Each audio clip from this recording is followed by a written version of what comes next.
Welcome to The Vine. I'm Blaze Lovell. And I'm Nicole Soto. Today we hear from a killer guest at the Rebels Rise event, watch artists tear down the Barrack Museum, and groove to some jazz music at a senior recital. And finally, the signs of fall are here, but no, it's not the weather. Stay tuned to find out.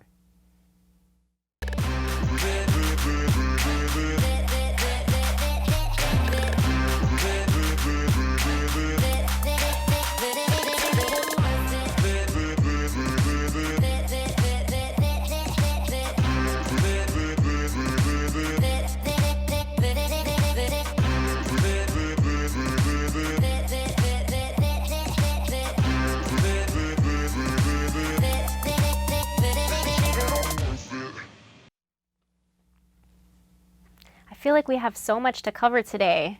We do so many great things happening on campus. I think we should get started. To motivate students to finish their college education, UNLV's Academic Advising Center hosts the Rebels Rise event every fall semester. Ashley Renan heads out to the Student Union to check out the activities. I'm here at the 2015 Rebels Rise event here at the Student Union. Industry that I didn't even know existed beyond the albums that I was given.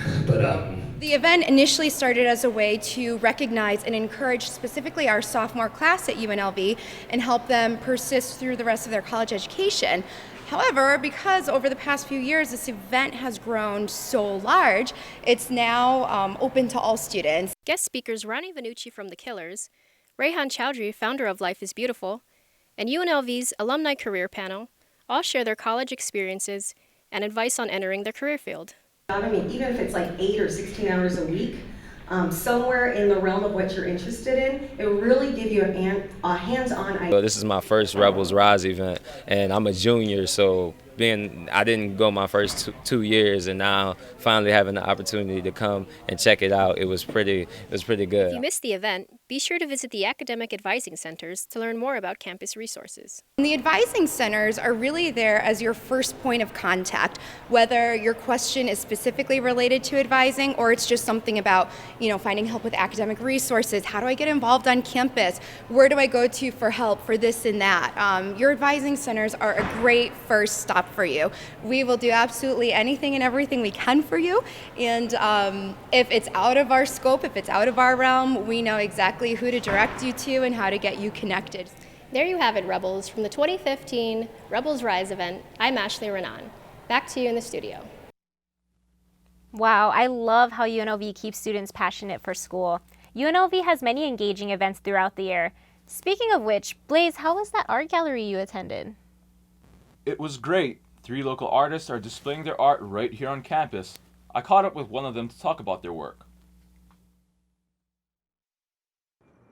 I am here at the Majority Barrack Museum where a reception is being held to celebrate the opening of a new exhibition entitled Breakups and Teardowns. Breakups and Teardowns features the works of Wenya Kvek, J.K. Russ, and Aaron Stillman. All their pieces have the common theme of taking a contemporary subject and reimagining it into something that is visually stunning. Kvek uses heavy layers of paint to express our current consumer-driven culture. Really interested in representations of women from art history and the media, contemporary media, and how they can kind of represent different things in our culture. So whether that's desire or excess or anxieties or fear. And the kind of thicker paint comes from also my interest in kind of contemporary consumption and kind of excess. And so like that thick paint refers to oftentimes that idea of maybe overindulgence or overload or excess. Aaron Stillman's work utilized depictions of architecture, while J.K. Russ combined elements of natural landscapes and the human body. She says that the intersection of the two helped to reveal the beauty in both.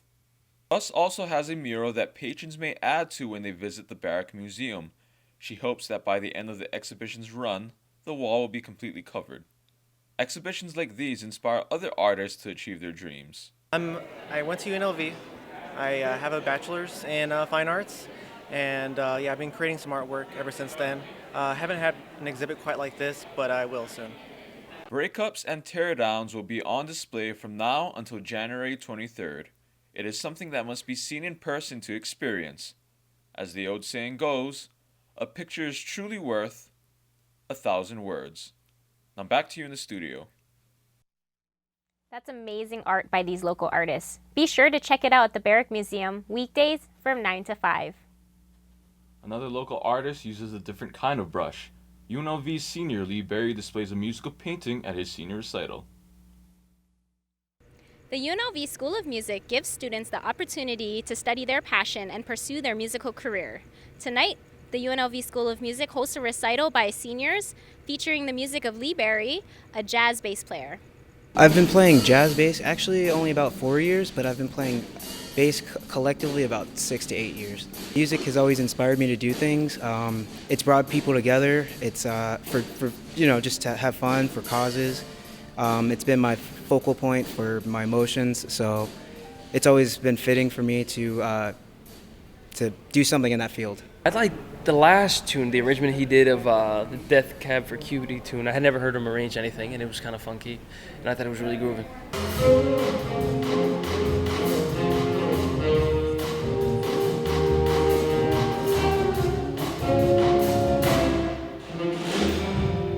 I played a number of jazz standards with a little twist. I tried to add a little bass flair to them because in the jazz repertoire, there's only a handful of bass-specific tunes, and I felt that if I played those, it would be, in a way, cliche. So instead of doing that, I decided the best way would be to take some standards and make them original. And I also did an arrangement of a pop tune, just for a little, variety. I think it's good to showcase the music that the students, one, are learning, two, the musical abilities of our students, because we have excellent students who are doing phenomenal things within the university and within the Las Vegas community, representing the university. And I feel like it's not being showcased enough, and this is an excellent outlet for that. The School of Music hosts many free events like this throughout the year, so come out and support your fellow rebels and witness their passion for music and dance come alive. Back to you in the studio. Can't believe he's only been playing jazz bass for 4 years. There's definitely amazing talent in the music department. Fall is here. Do you know what that means? Cold weather, yellow leaves, Han Solo season. No, none of those. It's pumpkin spice latte season. I can't even. And neither can our pumpkin spice drinkers. Carlos has the story. I'm here outside the UNLV Student Union asking rebels what they think about the hype of pumpkin spice. What is the first thing you think about when you hear the word pumpkin spice? Fall. Starbucks, definitely. Fall and fall flavors, things like that, and then, Starbucks capitalizing on that. I think about the latte. Yeah, Frappuccino from Starbucks. What comes to your mind when you think about the average pumpkin spice consumer? Someone who follows trends and someone who is easily influenced. Girls, because girls just love it. They love pumpkin spice. I don't know what it is about it, but they just love it.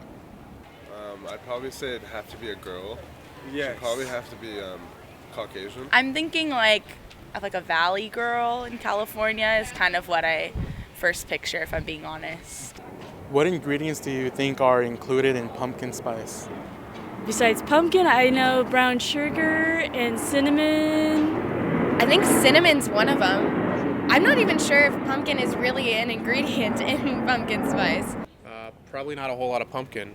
It's like cinnamon, nutmeg, pumpkin. Would you like to know the list of the ingredients? Oh, sure, yes. Pumpkin spice includes ground nutmeg, cloves, ginger, allspice, and cinnamon. I was right about one of them. Yeah. Are you surprised at the list? I'm actually kind of surprised that pumpkin's not involved in it, but I kind of thought that it wouldn't be. There isn't like an artificial pumpkin? No? Yeah, that's right. Because it's supposed to taste like pumpkin, right? Probably add pumpkin to something you market as pumpkin spice. Right. Why do you think people enjoy pumpkin spice?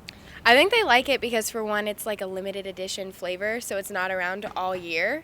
I think because pumpkin pie, you only really get that during the fall because pumpkins grow a lot in the fall, and so it's kind of like a liquid pumpkin pie, and a lot of people like that. I think that it's almost become a sign that holidays and winter is coming when Starbucks rolls out pumpkin spice latte. Pumpkin is kind of like one of those things you associate Halloween with. I mean, I guess like happiness, I guess. So there you have it. Don't forget to try your favorite pumpkin spice food or drink this fall. Now back to the studio. You know, I really thought pumpkin was an ingredient in pumpkin spice. Doesn't that surprise you? You know, I honestly don't care. Well, Rebels, that's all we have for you today. Tune in next week where we sit down with Donald Trump to find out whether or not his hair is truly real. And don't forget, you heard it through the Vine.